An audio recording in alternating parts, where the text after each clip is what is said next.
It is my theory and belief that clients will enter into your office as a whole person, carrying their lives through your door, their career, their family, their personal problems, their military transition, their gaps on a resume, their divorce, their financial difficulties, their aging parents, their empty nest, volunteer activities, career changes, illnesses, COVID-related issues, undecided major in school, their faith-based beliefs, abuse, their fears and concerns, their seeking new employment, moving up the ladder, and other aspects of their life.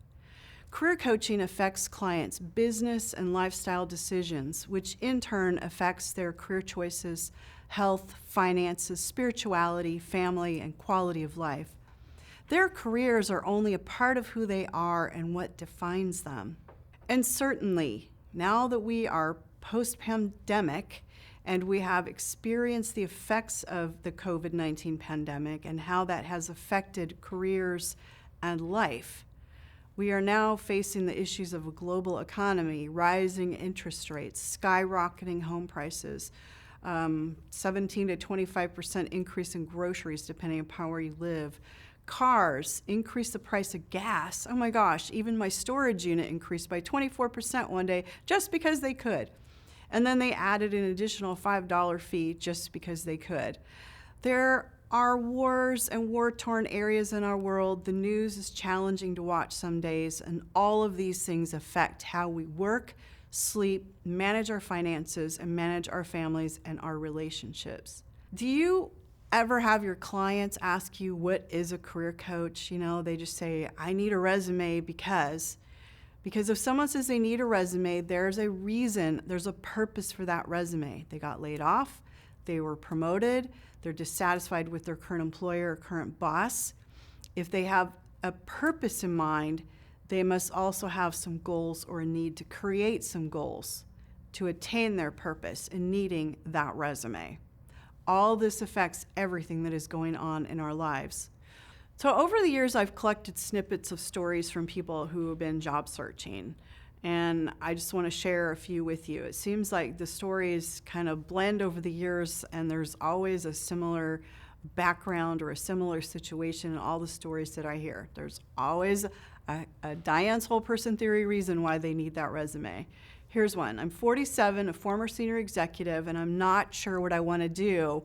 I'm not sure where I want to go or what I want to do. Another guy, I sold my franchise because it went under and they added another store within 5 miles of my store. I don't like working with people. I have no clue what I want to do. I lost everything in the franchise and I really like being my own boss.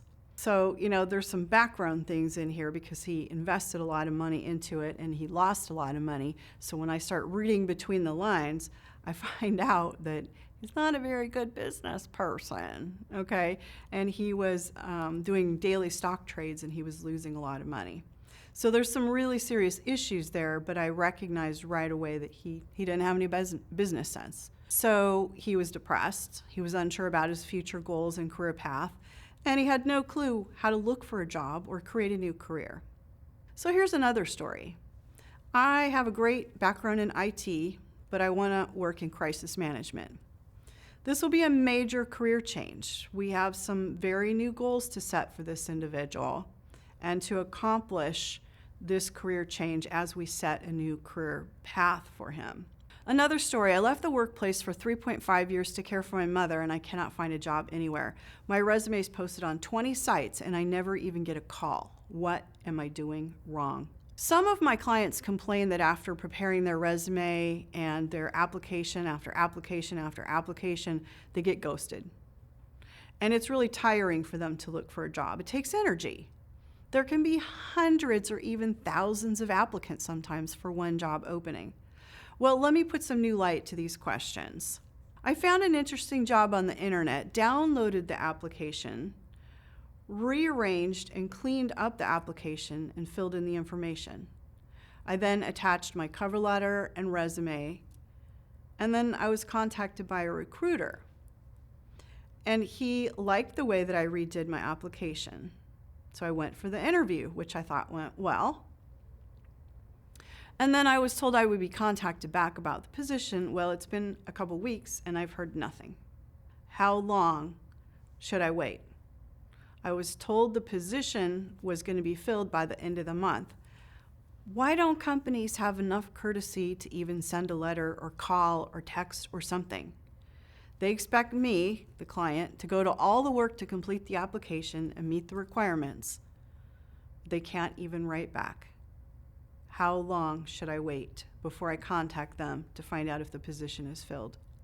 Here's another story. My husband has a bachelor's degree and he thinks that he is better than an entry-level position. He does not have a resume and he will not seem to get one. What can I do to help him get a job and keep a job? These are the kind of questions that we are getting from our clients.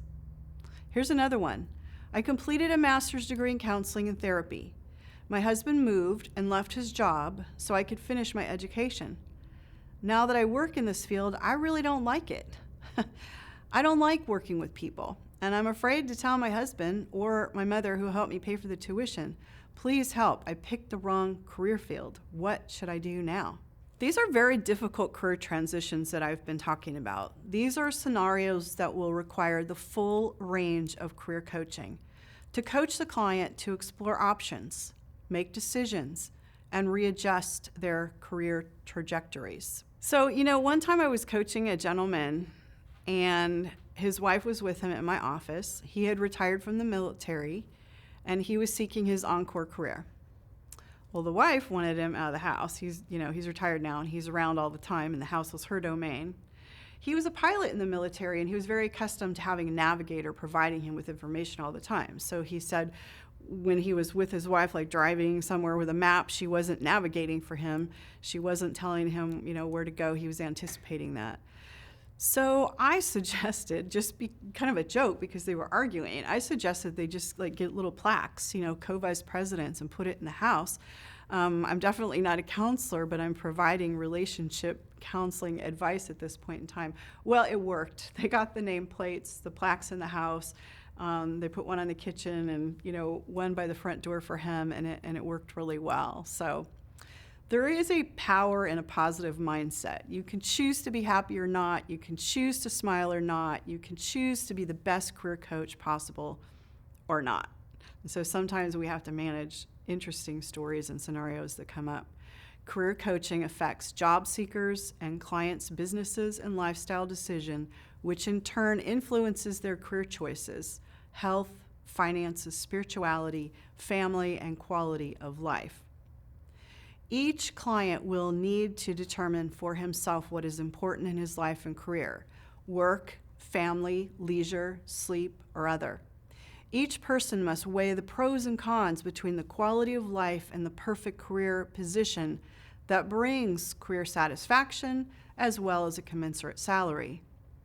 Career coaching affects clients' businesses and lifestyle decision, which in turn affects career choices, health, finances, spirituality, family, and quality of life. So now that we've talked a little bit about Diane's whole person theory, we're going to move into talking about specific client scenarios and how we can manage those.